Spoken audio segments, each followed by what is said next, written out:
Hi guys, magandang araw po sa inyong lahat. For today's video guys, gagawa po ako guys ng DIY pot na plastic bottle. So ipapakita ko sa inyo mamaya kung paano siya gagawin. So let's start guys. So puntaan natin guys yung aking prepare na mga plastic bottle at yung aking pantusok na para maglagay ng ba tawag dito, yung nilagay ng butas ng plastic bottle. So ito na yung mga plastic bottle guys na gagawin kong paso. At saka ito din po, yan. Bali, hiniwa ko na siya. Yan, ganyan po ang pagkahiwa niya guys. Ganito, yan, hati po. Yan, tapos, ayan po yung sinasabi kong pampatusok na yung sa butas ba niya guys, para kung saan ilalagay yung wire. Ano ba tawag dyan? So ayan guys, mag-uumpisa na po tayo sa pagbutas. Ayan, kailangan guys mag-ingat lang sa pagbutas kasi ito minsan nadudulas ng ganun. So para hindi po tayo mapasok, mag-iingat po tayo yan. Ganyan guys ang pagbutas. Kabilaan guys, yan. Ayan, tapos dito rin po. Kailangan ipantay yung pagbutas. Yan guys, oh. Ayan, ganyan po ang pagbutas. Para paglagyan na siya ng wire, nakaganyan, nakabuka. Ayan. Mag-iingat lang talaga tayo dito guys. Kasi delikado pag tayo napasok. Sobrang sakit. Sakit talaga yung mapasok ka. Yan, ganyan lang guys. Ingat lang talaga tayo sa guys, pagtusok. Kasi itong sobrang init to. Sobrang niya. So ayan guys, tapos na yung kulay puti. Ito naman ay ganun lang din guys.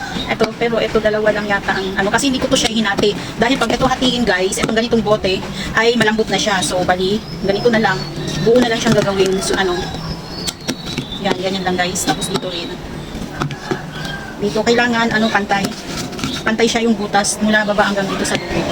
Hindi ko na ipakita ito guys lahat kasi may pa siya, may seal at baka ako ay ma-copyright ng dahil may seal pa ito guys. So yung isa na lang ang pinakita ko kung paano siya butasan at hindi na siya hihiwain dahil pag inihiwa ito ay malambot na siya. So parang hindi na siya kailangan buo itong mamaya guys makikita niyo kung paano ko gawin yung ito at saka ito. So yan guys, meron tayo dito ito yung sinabi kong guys, wire. Yung sa amin pa ito, alambre. Hindi ko alam kung ano talagang tawag dito sa Tagalog. Wire in English. Alambre sa aming salita. Hindi rin itong baka guys. So ayan, at saka ito guys. Yan. Ito. So mag-start na tayo at yung dulo nito. Yan. Tapos ito yung dulo guys. Yung pangtusok dito. So ang unahin na lang natin ito. Ito yung unahin natin na puti. Puti transparent na bote. Yan, ganyan lang guys. Yan, tusok-tusok ka ng ganito. Yan, hanggang sa, guys, maubos yung, matapos yung bote. Ilan ba yung bote? 2, 4, 6, 8, 10. 10 yung, guys, bote. Depende na sa inyo kung ilang bote ang gusto nyo gawin. Kung gusto nyo ng medyo malaking paso, gawin nyo ng 15 or depende kasi guys sa mga sizes. Ito, 10 lang yung, ko ginawa. So, medyo maliit lang siguro ito. Kaya ako gumawa ng ganito, guys, kasi mahal yung mga bentang paso. Maliit lang siya, pero sobrang mahal niya, guys. Kulang-kulang 100 lang yun. Ayan na guys, ganito. Tapos, ikutin niya siya guys dito pa ganyan. Putulin muna natin yung wire. Kailangan bago siya putulin, isukat mo na kung anong haba ba ang pwedeng mapag-anuhan. So, ganito yata. So, ayan guys, yan. Tapos, ayan, ganyan yan. Iikot nyo ng ganyan. Mahirap siyang ganito talaga guys, mahirap siyang kailangan.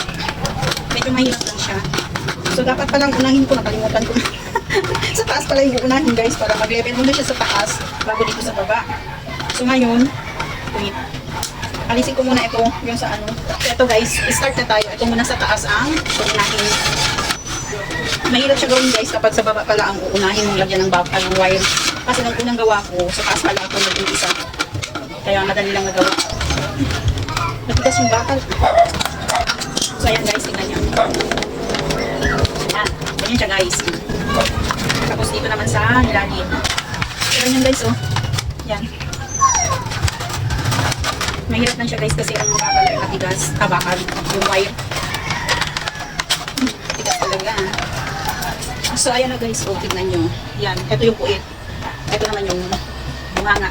Bunganga, yan. So lagyan lang natin siya guys ng bakal pa ganun para hindi po malaglag yung lupa. Kasi lalagyan po natin po ng plastic sa loob.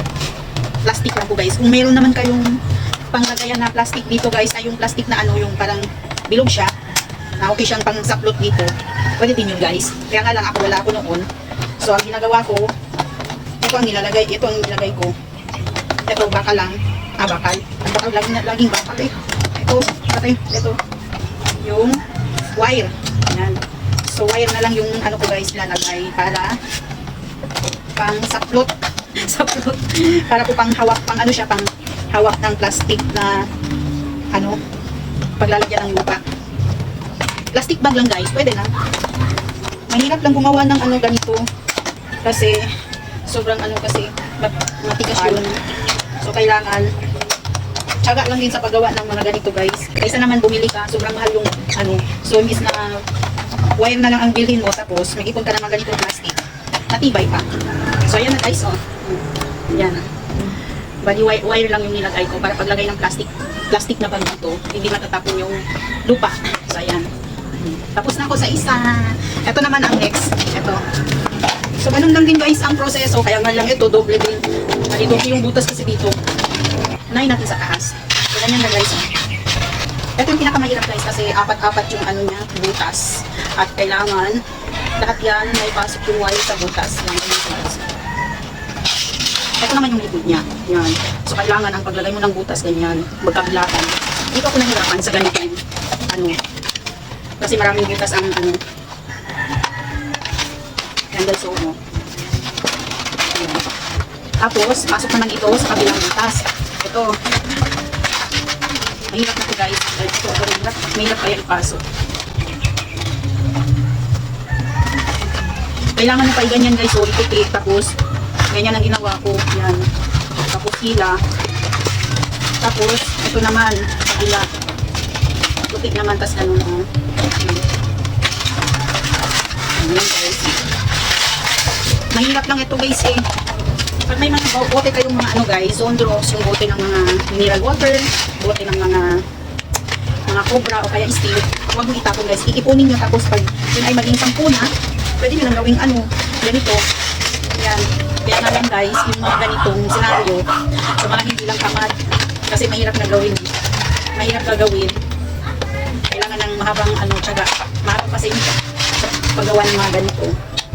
Kasi bukod pa sa gawin ganito, hihiwain mo yung ano, pahugasan pa yung mga bote, alisin yung mga anong tawag dito, mga silyo, and then ipatuyo mo, tapos hiwain, tapos lagyan ng butas, tapos yan, mag-umpisa ko nang gumawa.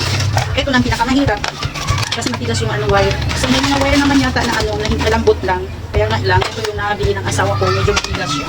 Kaya dito ako nahihirapan ano, masakit sa kamay. Yan sinasabi ko sa inyo guys, yung hindi mga tamad ang gagawa nito. Kasi pag yung ikaw ay tamad, mahirapan ka. Ako, huwag mo lang gawin. Dahil na, mahirap na ito gawin. Kaya na guys, so tignan nyo. Kasi ganun yan. So, ganyan ang kalabasan yan guys. Pabilog. Kaya na guys. Yan. Oh, kita nyo? Ganda siya. Yan, dito naman guys sa dulo. Tusok lang guys. Mahirap ang ano. Kailangan mo pang itupi yung wire bago mo matusok.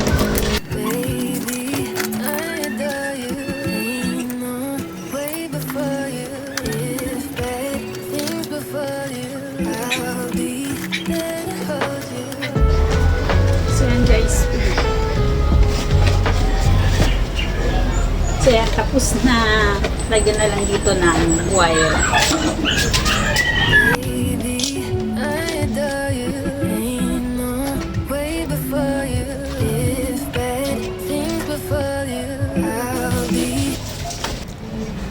So, ayan na yung ginawa ko guys. Tapos na siya. Ayan na. Ayan. Kabuuhan niya. Ito naman yung isa. So, ganda siya eh. Ayan. So, thanks for watching guys. Bye-bye.